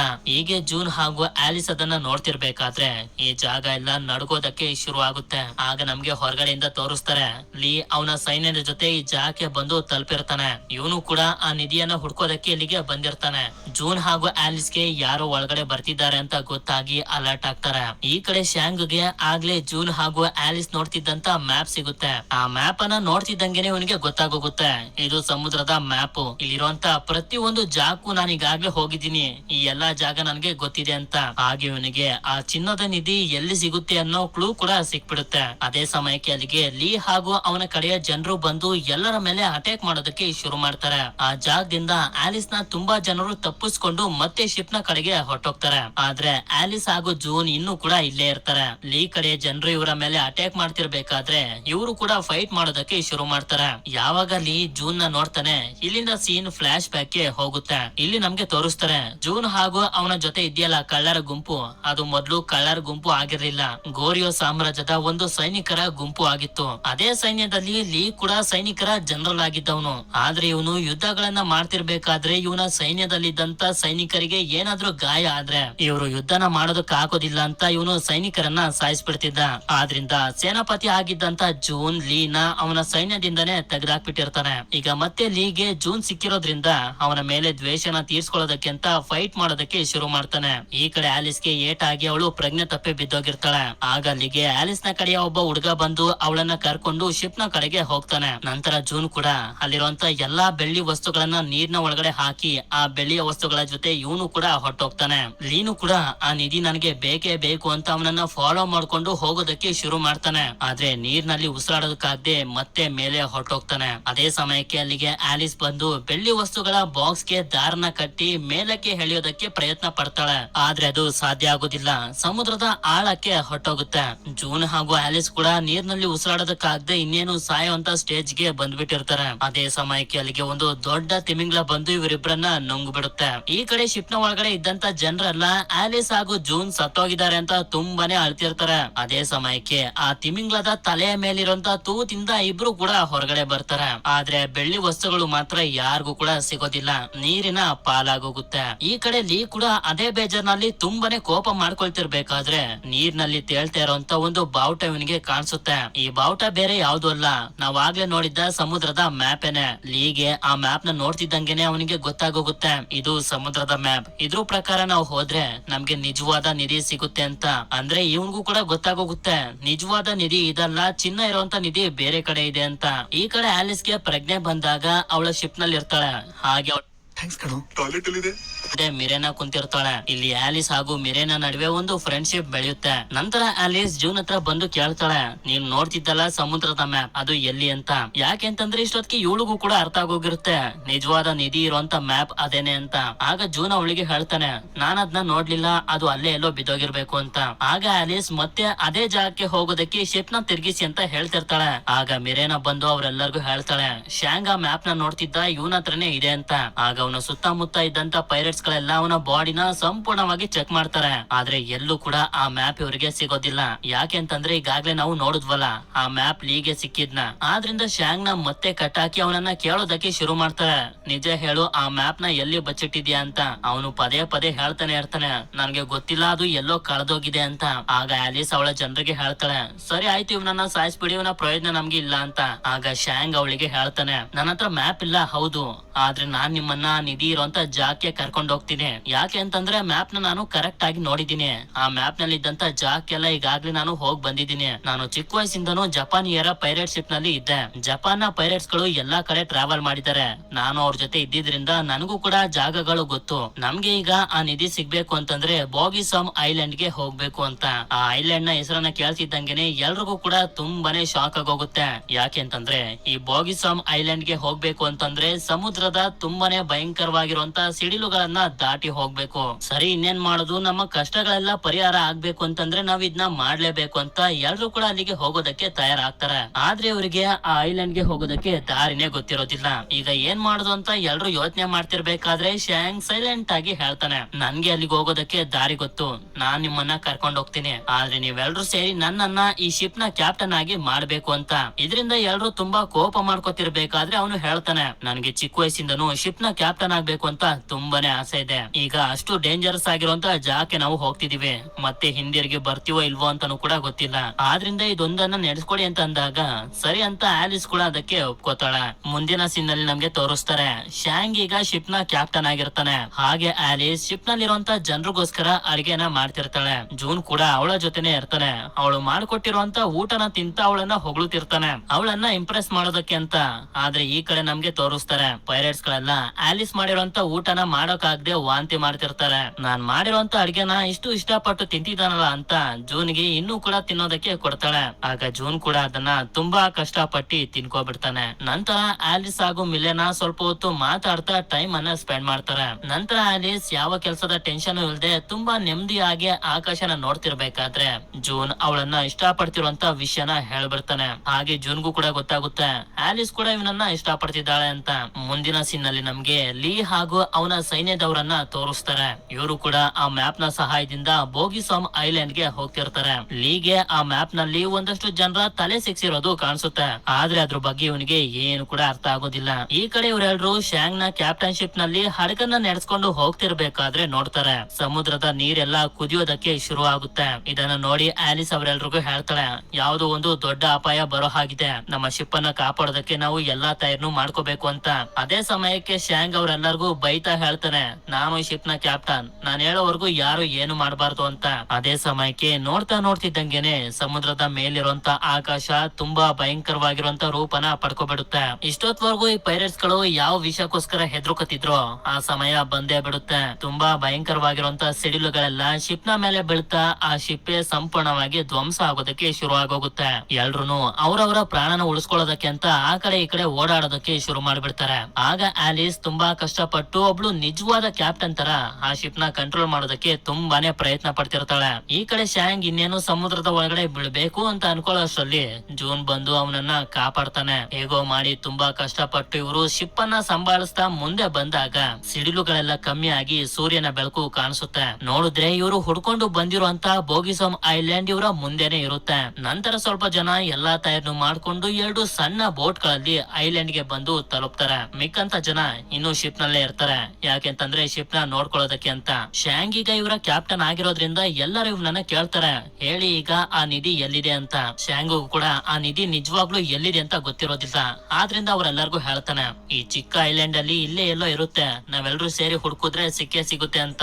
ಈ ಕಡೆ ನಮ್ಗೆ ತೋರಿಸ್ತಾರೆ ಲೀ ಹಾಗೂ ಅವನ ಜನರು ಕೂಡ ಹೇಗೋ ಮಾಡಿ ಬೋಗಿಸಾಮ್ ಐಲ್ಯಾಂಡ್ ಗೆ ಬಂದು ತಲುಪ್ತಾರೆ. ಆ ನಿಧಿ ನಮ್ಗೆ ಸಿಕ್ಕೇ ಸಿಗುತ್ತೆ ಅಂತ ಇವರು ಕೂಡ ಹುಡುಕೋದಕ್ಕೆ ಶುರು ಮಾಡ್ತಾರೆ. ಶಾಂಗುಗೆ ಆ ನಿಧಿ ಎಲ್ಲಿದೆ ಅಂತ ಗೊತ್ತಿಲ್ಲದೆ ಇರೋದ್ರಿಂದ ಅಲ್ ತೋಡಿ ಅಂತ ಗುಂಡಿಗಳನ್ನ ತೋಡಿಸ್ತಿರ್ತಾನೆ. ಹೀಗೆ ಗುಂಡಿಗಳನ್ನ ತೋಡ್ತಾ ಇರಿ, ಎಲ್ಲಾದ್ರೂ ಒಂದ್ ಕಡೆ ನಿಮ್ಗೆ ನಿಧಿ ಸಿಕ್ಕೇ ಸಿಗುತ್ತೆ ಅಂತ. ಹೀಗೆ ಇವರೆಲ್ಲರೂ ಗುಂಡಿಗಳನ್ನ ತೋಡ್ತಿರ್ಬೇಕಾದ್ರೆ ಜೂನ್ ಹಾಗೂ ಆಲಿಸ್ ಗಮನಿಸ್ತಾರೆ ಬೆಟ್ಟದ ಮೇಲೆ ಪದೇ ಒಂದೇ ಕಡೆ ಸಿಡಿಲು ಬೀಳ್ತಿರೋದನ್ನ. ಆಗ ಜೂನ್ ಆಲಿಸ್ ಕೇಳ್ತಾನೆ, ಸರಿ ಆಯ್ತು ನೀವ್ ಇಲ್ಲೇ ಇರಿ, ನಾನ್ ಹೋಗಿ ಅಲ್ಲಿ ನೋಡ್ಕೊಂಡು ಬರ್ತೀನಿ ಅಂತ ಹೇಳ್ತಾ ಮತ್ತೊಂದು ವಿಷಯನ ಅವಳಿಗೆ ಹೇಳ್ತಾನೆ. ನನ್ಗೆ ನಿಜವಾಗ್ಲೂ ಆ ನಿಧಿಯ ಅವಶ್ಯಕತೆ ಇಲ್ಲ, ನಾನು ಇದನ್ನೆಲ್ಲ ಮಾಡ್ತಿರೋದು ನಿನ್ಗೋಸ್ಕರ ನಾನು ಏನ್ ಮಾಡೋದಕ್ಕೂ ಕೂಡ ತಯಾರಾಗಿದ್ದೀನಿ ಅಂತ. ಇವನ ಮಾತನ್ನ ಕೇಳಿ ಆಲಿಸ್ಗೆ ಜೂನ್ ನ ಮೇಲೆ ಗೌರವ ಜಾಸ್ತಿ ಆಗುತ್ತೆ. ಸರಿ ಆಯ್ತು ಹುಷಾರಾಗಿ ಹೋಗ್ಬಾ ಅಂತ ಆಲಿಸ್ ಕೂಡ ಜೂನ್ ನ ಕಳ್ಸ್ಕೊಡ್ತಾಳೆ. ನಂತರ ಜೂನ್ ಕೂಡ ತುಂಬಾ ಕಷ್ಟಪಟ್ಟು ಬಂಡೆಗಳ ಮೇಲೆಲ್ಲ ಹತ್ತುತ್ತಾ ಕೊನೆಗೂ ಆ ಬೆಟ್ಟದ ಮೇಲೆ ಬಂದು ತಲುಪ್ತಾನೆ. ಅಲ್ಲಿ ಇವನಿಗೆ ಕೋಲ್ಗಳಲ್ಲಿ ಒಂದಷ್ಟು ಜನರ ತಲೆಬುಡೆಯನ್ನ ಸಿಕ್ಸಿರೋದು ಕಾಣಿಸುತ್ತೆ. ಹೀಗೆ ಇವನು ನೋಡ್ತಿರ್ಬೇಕಾದ್ರೆ ಅಲ್ಲಿಗೆ ಲೀ ಹಾಗೂ ಅವನ ಜನರು ಬಂದು ಬಿಡ್ತಾರೆ. ಆದ್ರಿಂದ ಇವನು ಒಂದು ಜಾಗದಲ್ಲಿ ಹೋಗಿ ಬಚ್ಚಿಟ್ಕೊಬಿಡ್ತಾನೆ. ಕೋಲಿಗೆ ಸಿಕ್ಸಿರುವಂತ ತಲೆಬುಡೆಗಳನ್ನ ನೋಡಿ ಇವನಿಗೆ ಅರ್ಥ ಆಗೋಗುತ್ತೆ ಮ್ಯಾಪ್ ನಲ್ಲಿ ಯಾಕೆ ಆ ಡ್ರಾಯಿಂಗ್ ಇದ್ದಿದ್ದು ಅಂತ.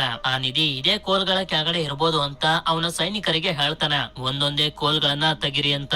ಯಾವಾಗ ಸೈನಿಕರು ಒಂದೊಂದೇ ಕೋಲ್ಗಳನ್ನ ತೆಗೆಯೋದಕ್ಕೆ ಬರ್ತಾರೋ ಇವರ ಮೇಲೆ ಸಿಡಿಲು ಬಿದ್ದ್ಬಿಡುತ್ತೆ. ಆದ್ರೂ ಕೂಡ ಮತ್ತೆ ಕೋಲ್ಗಳನ್ನ ತೆಗಿರಿ ಅಂತ ಹೇಳಿದಾಗ ಆ ಸೈನಿಕರು ಕೂಡ ಒಂದು ಕೋಲನ್ನ ಮುಟ್ಟಾಗ ಆ ಕೋಲ್ನ ಕೆಳಗಡೆಯಿಂದ ಚಾಕುಗಳು ಬಂದು ಆ ಸೈನಿಕರನ್ನೆಲ್ಲ ಸಾಯಿಸ್ಬಿಡುತ್ತೆ. ಹಾಗೆ ಅವರಿಗೆ ಗೊತ್ತಾಗುತ್ತೆ ಒಂದೊಂದು ಕೋಲ್ನ ಕೆಳಗಡೆನೂ ಕೂಡ ಒಂದೊಂದು ಟ್ರ್ಯಾಪ್ ಗಳಿವೆ ಅಂತ. ಅದೇ ಸಮಯಕ್ಕೆ ಲೀಗೆ ಅಲ್ಲೊಂದು ಬಾವುಟ ಕಾಣಿಸುತ್ತೆ. ಆ ಬಾವುಟ ಬೇರೆ ಯಾವ್ದು ಅಲ್ಲ, ಗೋರಿಯೋ ಸಾಮ್ರಾಜ್ಯದ ಕೊನೆಯ ಸೇನಾಧಿಪತಿಯ ಬಾವುಟ ಅದು. ಆ ನಿಧಿ ಇದೇ ಬಾವುಟದ ಕೆಳಗಡೆ ಇರ್ಬೋದು ಅಂತ ಆ ಬಾವುಟ ಇದ್ದಂತ ಕೋಲನ್ನ ಲೀ ತೆಗಿತಾನೆ. ಅದ್ರಲ್ಲಿ ಯಾವುದೇ ತರದ ಟ್ರ್ಯಾಪ್ ಇರೋದಿಲ್ಲ. ಇದನ್ನೆಲ್ಲ ಒಂದು ಜಾಗದಲ್ಲಿ ಬಚ್ಚಿಟ್ಕೊಂಡು ಜೂನ್ ಕೂಡ ನೋಡ್ತಿರ್ತಾನೆ. ಈ ಕಡೆ ಶಾಂಗ್ ಎಲ್ಲಾ ಪೈರೇಟ್ಸ್ ಗಳಿಂದ ತಪ್ಪಿಸ್ಕೊಂಡು ಹೋಗೋದಕ್ಕೆ ಪ್ರಯತ್ನ ಪಡ್ತಿರ್ತಾನೆ. ಆ ನಿಧಿ ಏನಾದ್ರೂ ಅವರಿಗೆ ಸಿಕ್ಲಿಲ್ಲ ಅಂತಂದ್ರೆ ಅವ್ರನ್ನ ನನ್ನ ಸುಮ್ನೆ ಬಿಡೋದಿಲ್ಲ ಅಂತ. ಅದೇ ಸಮಯಕ್ಕೆ ಒಂದು ಪೆಂಗ್ವಿನ್ ನ ಬಾಯಿಯಲ್ಲಿ ಚಿನ್ನ ಇವನಿಗೆ ಕಾಣಿಸುತ್ತೆ. ಆದ್ರಿಂದ ಇವನು ಜೋರಾಗಿ ಕೂಗಿ ಎಲ್ಲರನ್ನು ಕರಿತಾನೆ ಬನ್ನಿ ಅಂತ. ಆದ್ರೆ ಅವರೆಲ್ಲರೂ ಬರೋಷ್ಟ್ರಲ್ಲಿ ಆ ಪೆಂಗ್ವಿನ್ ಅಲ್ಲಿಂದ ಹೊರಟೋಗಿರುತ್ತೆ. ಇವನ್ ನಮ್ಗೆ ಏನೇನೋ ಹೇಳಿ ಮೋಸ ಮಾಡ್ತಿದ್ದಾನೆ ಅಂತ ಪೈರೇಟ್ಸ್ ಗಳೆಲ್ಲ ಇವನನ್ನ ಸಾಯಿಸೋದಕ್ಕೆ ನೋಡ್ತಿರ್ಬೇಕಾದ್ರೆ ಆ ಪೆಂಗ್ವಿನ್ ಅಲ್ಲಿಗೆ ಮತ್ತೆ ಬರುತ್ತೆ. ಅದ್ರ ಬಾಯಿಯಲ್ಲಿ ಚಿನ್ನ ಇರೋದನ್ನ ನೋಡಿ ಇವರೆಲ್ಲರಿಗೂ ಒಂದು ಮಾತ್ರ ಕನ್ಫರ್ಮ್ ಆಗೋಗುತ್ತೆ, ಆ ನಿಧಿ ಇಲ್ಲೇ ಎಲ್ಲೋ ಹತ್ರದಲ್ಲೇ ಇದೆ ಅಂತ. ಅದೇ ಸಮಯಕ್ಕೆ ಇವರೆಲ್ಲರೂ ನೋಡ್ತಾರೆ ಲೀ ಕಡೆಯ ಜನರು ಇವರ ಶಿಪ್ ನ ಮೇಲೆ ಅಟ್ಯಾಕ್ ಮಾಡ್ತಿರ್ತಾರೆ. ಈ ಕಡೆ ಲೀ ಹಾಗೂ ಅವನ ಜನರಿಗೆ ಭೂಮಿ ಒಳಗಡೆಯಿಂದ ಒಂದು ಬಾಕ್ಸ್ ಸಿಗುತ್ತೆ. ಆ ಬಾಕ್ಸ್ ನ ಎಲ್ಲಾರು ನೋಡ್ತಿರ್ಬೇಕಾದ್ರೆ ಒಬ್ಬ ವ್ಯಕ್ತಿಗೆ ಜೂನ್ ಅಲ್ಲಿ ಬಚ್ಚಿಟ್ಕೊಂಡಿರೋದು ಗೊತ್ತಾಗೋಗುತ್ತೆ. ಈ ಕಡೆ ಆಲಿಸ್ ಜೂನ್ ನ ಜೊತೆ ಇದ್ದಂತ ಜನರಿಗೆ ಹೇಳ್ತಾಳೆ, ನೀವೆಲ್ರೂ ಹೋಗಿ ಬೆಟ್ಟದ ಮೇಲಿರುವಂತ ಜೂನ್ ನ ಕಾಪಾಡಿ, ಅವನ್ಗೆ ಯಾವ್ದಾದ್ರು ಸಹಾಯ ಬೇಕಿರ್ಬೋದು, ನಾವು ಹೋಗಿ ಶಿಪ್ ನ ಕಾಪಾಡ್ತೀವಿ ಅಂತ. ಸರಿ ಅಂತ ಹೇಳಿ ಒಂದಷ್ಟು ಜನ ಜೂನ್ ನ ಕಾಪಾಡೋದಕ್ಕೆ ಅಂತ ಹೋದ್ರೆ ಆಲಿಸ್ ಹಾಗೂ ಅವಳ ಜೊತೆ ಇದ್ದಂತ ಪೈರೇಟ್ಸ್ ಗಳೆಲ್ಲ ಅವರ ಶಿಪ್ ಅನ್ನ ಕಾಪಾಡೋದಕ್ಕೆ ಅಂತ ಹೋಗ್ತಾರೆ. ಲೀ ಹಾಗೂ ಅವನ ಜನರಿಗೆ ಭೂಮಿ ಒಳಗಡೆಯಿಂದ ಒಂದು ಬಾಕ್ಸ್ ಸಿಕ್ಕಿತ್ತಲ್ಲ, ಆ ಬಾಕ್ಸ್ ಅನ್ನ ಓಪನ್ ಮಾಡಿದಾಗ ಅದ್ರಲ್ಲಿ ಇವರಿಗೆ ಯಾವುದೇ ತರದ ನಿಧಿ ಸಿಗೋದಿಲ್ಲ, ಬರೀ ಒಂದೇ ಒಂದು ಮಾಸ್ಕ್ ಇರುತ್ತೆ. ಲೀ ಆ ಮಾಸ್ಕ್ ಅನ್ನ ನೋಡ್ತಿರ್ಬೇಕು ಇರ್ಬೇಕಾದ್ರೆ ಅಲ್ಲಿಗೆ ಜೂನ್ ಬಂದು ಈ 100 ತರದ ವಾಸನೆಗಳು ಏನಾದ್ರೂ ಸಮಯಕ್ಕೆ ಜೂನ್ ನ ಕಾಪಾಡೋದಕ್ಕೆ ಅಂತ ಅವನ ಕಡೆ ಜನರು ಬಂದು ಲೀ ಸೈನಿಕರ ಜೊತೆ ಫೈಟ್ ಮಾಡೋದಕ್ಕೆ ಶುರು ಮಾಡ್ತಾರೆ. ಆಗ ನೀವ್ಯಾರು ಫೈಟ್ ಮಾಡ್ಬೇಡಿ, ಇದು ನನ್ನ ಹಾಗೆ ಲೀ ಮಧ್ಯೆ ಇರುವಂತ ಜಗಳ ಅಂತ ಹೇಳಿ ಜೂನ್ ಆ ಮಾಸ್ಕ್ ಗೋಸ್ಕರ ಲೀ ಜೊತೆ ಕತ್ತಿ ವರ್ಷೆ ಮಾಡೋದಕ್ಕೆ ಶುರು ಮಾಡ್ತಾನೆ. ಈ ಕಡೆ ಶ್ಯಾಂಗ್ ನಾನು ಈ ಪೆಂಗ್ವಿನ್ ನ ಫಾಲೋ ಮಾಡಿದ್ರೆ ನಿಧಿ ಎಲ್ಲಿದೆ ಅಂತ ಗೊತ್ತಾಗುತ್ತೆ ಅಂತ ಪೆಂಗ್ವಿನ್ ಕಾಲಿಗೆ ದಾರನ ಕಟ್ಟಿ ಅದನ್ನ ಫಾಲೋ ಮಾಡೋದಕ್ಕೆ ಶುರು ಮಾಡ್ತಾನೆ. ಆದ್ರೆ ಆ ಪೆಂಗ್ವಿನ್ ಅವನನ್ನ ನೀರ್ನ ಒಳಗಡೆ ಎಲ್ಲ ಎಳ್ಕೊಂಡು ಹೊಂಟೋಗುತ್ತೆ. ಈ ಕಡೆ ಜೂನ್ ಹಾಗೂ ಲೀ ಫೈಟ್ ಅನ್ನ ಮಾಡ್ತಿರ್ಬೇಕಾದ್ರೆ ಅವ್ರ ಕೈ ತಪ್ಪಿ ಮಾಸ್ಕ್ ಕೆಳಗಡೆ ಬಿದ್ದೋಗುತ್ತೆ. ಆ ಮಾಸ್ಕ್ ಸೀದಾ ಬಂದು ನೀರ್ನ ಒಳಗಡೆ ಇರುವಂತ ಶ್ಯಾಂಗ್ ನ ತಲೆಯ ಮೇಲೆ ಬೀಳುತ್ತೆ. ಇವನು ಈ ಮಾಸ್ಕ್ ಅನ್ನ ನೋಡ್ತಾ ಮುಂದೆ ಇರುವಂತ ಬೆಟ್ಟನ ನೋಡ್ತಾನೆ. ಈ ಮಾಸ್ಕ್ ಆ ಬೆಟ್ಟದ ತರನೇ ಇರುತ್ತೆ, ಆದ್ರಿಂದ ಆ ಬೆಟ್ಟದ ಒಳಗಡೆ ಇರುವಂತ ಗುಹೆ ಒಳಗಡೆ ಬರ್ತಾನೆ. ಈ ಕಡೆ ಆಲಿಸ್ ಹಾಗೂ ಅವಳ ಜನರೆಲ್ಲ ಶಿಪ್ ಹತ್ರ ಬರೋ ಅಷ್ಟರಲ್ಲಿ ಈ ಕಡೆ ಜನರು ಇವರ ಶಿಪ್ ಅನ್ನ ಧ್ವಂಸ ಮಾಡಿ ನಾಶ ಮಾಡಿಬಿಟ್ಟಿರ್ತಾರೆ. ಆದ್ರಿಂದ ಇವರನ್ನೆಲ್ಲ ಸುಮ್ನೆ ಬಿಡಬಾರ್ದು ಅಂತ ಆಲಿಸ್ ಹಾಗೂ ಅವಳ ಜೊತೆ ಇರುವಂತ ಜನರು ಜನರು ಇರುವಂತ ಶಿಪ್ ನ ಮೇಲೆ ಅಟ್ಯಾಕ್ ಮಾಡಿಬಿಡ್ತಾರೆ. ಈ ಕಡೆ ಶ್ಯಾಂಗ್ ಆ ಬೆಟ್ಟದ ಒಳಗಡೆ ಇರುವಂತ ಗುಹೆ ಒಳಗಡೆ ಬಂದಾಗ ಗೋರಿಯ ಸಾಮ್ರಾಜ್ಯದ ನಿಧಿ ಇದ್ದಂತ ಶಿಪ್ ಅಲ್ಲಿ ಇರುತ್ತೆ. ನಂತರ ಇವನು ಆ ಶಿಪ್ ನ ಒಳಗಡೆ ಬಂದು ಶಿಪ್ ನಲ್ಲಿರುವಂತ ಚಿನ್ನನೆಲ್ಲ ನೋಡ್ತಿರ್ಬೇಕಾದ್ರೆ ಆ ಶಿಪ್ ನಲ್ಲಿ ವಾಸ ಮಾಡ್ತಿರುವಂತ ಪೆಂಗ್ವಿನ್ಸ್ ಗಳೆಲ್ಲ ಬಂದು ಇವನ ಮೇಲೆ ಅಟ್ಯಾಕ್ ಮಾಡೋದಕ್ಕೆ ಶುರು ಮಾಡ್ಬಿಡ್ತವೆ. ಈ ಕಡೆ ಆಲಿಸ್ ಹಾಗೂ ಅವಳ ಜನರೆಲ್ಲ ಲೀ ಜನರ ಜೊತೆ ಫೈಟ್ ಅನ್ನ ಮಾಡ್ತಾ ಎಲ್ಲರನ್ನ ಸಾಯಿಸ್ತಿರ್ಬೇಕಾದ್ರೆ ಗಮನಿಸ್ತಾರೆ ಈ ಶಿಪ್ ಇನ್ನೇನು ಧ್ವಂಸ ಆಗೋದ್ರಲ್ಲಿದೆ, ನಾವು ಇಲ್ಲೇ ಇದ್ರೆ ನಾವು ಕೂಡ ಸತ್ತೋಗ್ತೀವಿ ಅಂತ. ಅದೇ ಸಮಯಕ್ಕೆ ಆಲಿಸ್ ನೋಡ್ತಾಳೆ ಯಾವ್ದೋ ಒಂದು ಶಿಪ್ ಇವರ ಕಡೆ ಬರ್ತಿರುತ್ತೆ. ಗೋರಿಯೋ ಸಾಮ್ರಾಜ್ಯದ ಚಿನ್ನ ತುಂಬಿರುವಂತ ಶಿಪ್. ಶ್ಯಾಂಗ್ ಹೇಗೋ ಮಾಡಿ ಆ ಶಿಪ್ ನ ಅಲ್ಲಿಂದ ಹೊರಗಡೆ ತಗೊಂಡ್ ಬಂದಿರ್ತಾನೆ. ಇನ್ನೇನು ಈ ಶಿಪ್ ಬ್ಲಾಸ್ಟ್ ಆಗ್ಬೇಕು ಅಂತ ಅನ್ಕೊಳ್ಳೋಷ್ಟ್ರಲ್ಲಿ ಆಲಿಸ್ ಹಾಗೂ ಅವಳ ಜೊತೆ ಇದ್ದಂತ ಜನರೆಲ್ಲ ಈ ಚಿನ್ನ ತುಂಬಿರುವಂತ ಶಿಪ್ ನ ಒಳಗಡೆ ಬಂದ್ಬಿಡ್ತಾರೆ. ನಾವು ಗೆದ್ಬಿಟ್ವಿ ಅಂತ ಇವರೆಲ್ಲರೂ ತುಂಬಾ ಖುಷಿ ಪಡ್ತಿರ್ಬೇಕಾದ್ರೇನೆ ಸಮುದ್ರದ ಆಳದಿಂದ ಲಾವ ಹೊರಗಡೆ ಬಂದು ಲೀ ಕಡೆಯ ಜನರು ಇದ್ದಂತ ಶಿಪ್ ಅನ್ನ ಧ್ವಂಸ ಮಾಡಿಬಿಡುತ್ತೆ. ಹಾಗೆ ಸಮುದ್ರದಲ್ಲಿ ದೊಡ್ಡ ದೊಡ್ಡ ಅಲೆಗಳೆಲ್ಲ ಎದ್ದು ಆಲಿಸ್ ಹಾಗೂ ಅವಳ ಜನರು ಇರುವಂತ ಶಿಪ್ ಕೂಡ ಕಂಟ್ರೋಲ್ ತಪ್ಪಿ ಹೋಗ್ತಿರುತ್ತೆ. ಆಗ ಆಲಿಸ್ ತುಂಬಾ ಧೈರ್ಯದಿಂದ ಆ ಶಿಪ್ ನ ಕಂಟ್ರೋಲ್ ಮಾಡೋದಕ್ಕೆ ಶುರು ಮಾಡಿ ಸಮುದ್ರದಲ್ಲಿ ಎದ್ದೊಳ್ತಿರುವಂತ ದೊಡ್ಡ ದೊಡ್ಡ ಅಲೆಗಳಿಂದ ತಪ್ಪಿಸ್ಕೊಂಡು ಹೇಗೋ ಮಾಡಿ ಎಲ್ಲರನ್ನ ಒಂದು ಸೇಫ್ ಆಗಿರುವಂತ ಜಾಗಕ್ಕೆ ಕರ್ಕೊಂಡ್ ಬರ್ತಾಳೆ. ಈ ಕಡೆ ಆ ಬೆಟ್ಟದ ಮೇಲೆ ಇನ್ನೂ ಕೂಡ ಜೂನ್ ಹಾಗೂ ಲೀನ ಮಧ್ಯ ಫೈಟ್ ನಡೀತಾನೆ ಇರುತ್ತೆ. ಹೀಗೆ ಫೈಟ್ ಮಾಡ್ತಾ ಮಾಡ್ತಾ ಲೀ ಜೂನ್ ಗೆ ಚುಚ್ ಬಿಡ್ತಾನೆ. ಆದ್ರೆ ಜೂನ್ ಕೂಡ ಏನು ಕಮ್ಮಿ ಆಗಿರ್ಲಿಲ್ಲ, ಅವನು ಕೂಡ ಅವನಿಗೆ ಚುಚ್ಚಿ ಸಿಡಿಲು ಬಂದು ಅವನ ಮೇಲೆ ಬಿದ್ದು ಸಾಯೋ ಹಾಗೆ ಮಾಡ್ಬಿಡ್ತಾನೆ. ಇದೆಲ್ಲ ಆದ್ಮೇಲೆ ಜೂನ್ ಹಾಗೂ ಅವನ ಜೊತೆ ಇದ್ದಂತ ಜನರೆಲ್ಲ ತುಂಬಾ ಖುಷಿಯಾಗಿ ಐಲ್ಯಾಂಡ್ ನ ದಡದ ಹತ್ರ ಬಂದು ತಲುಪ್ತಾರೆ. ನಂತರ ಮುಂದಿನ ಸೀನ್ ನಲ್ಲಿ ನಮ್ಗೆ ತೋರಿಸ್ತಾರೆ. ಈಗ ಜೂನ್ ಆಲಿಸ್ ಹಾಗೂ ಅವಳ ಜನರೆಲ್ಲ ಅನ್ಕೊಂಡಿದ್ದಂತ ಕೆಲಸ ಮುಗ್ದಿರುತ್ತೆ. ಹಾಗೆ ಜೂನ್ ಕೂಡ ಡಿಸೈಡ್ ಮಾಡ್ಬಿಟ್ಟಿರ್ತಾನೆ ನಾನೊಬ್ಬ ಪೈರೇಟ್ ಆಗಿ ಜೀವನ ಪೂರ್ತಿ ಆಲಿಸ್ ನ ಜೊತೆನೆ ಇರ್ಬೇಕು ಅಂತ. ಕೊನೆಗೂ ಜೂನ್ ಹಾಗೂ ಆಲಿಸ್ ಒಂದಾಗ್ತಾರೆ. ಈಗ ತುಂಬಾನೇ ಬೆಲೆ ಬಾಳುವಂತ ಗೋರಿಯೋ ಸಾಮ್ರಾಜ್ಯದ ಚಿನ್ನ ಇವ್ರ ಹತ್ರ ಇದೆ. ಆ ಚಿನ್ನನೆಲ್ಲ ತಗೊಂಡು ಇವರ ಮುಂದಿನ ಜೀವನನ ಬದುಕೋದಕ್ಕೆ ಅಂತ ಇವರೆಲ್ಲರೂ ಮುಂದೆ ಸಾಕ್ತಾರೆ. ಇಲ್ಲಿಗೆ ಈ ಮೂವಿ ಎಂಡ್ ಆಗುತ್ತೆ.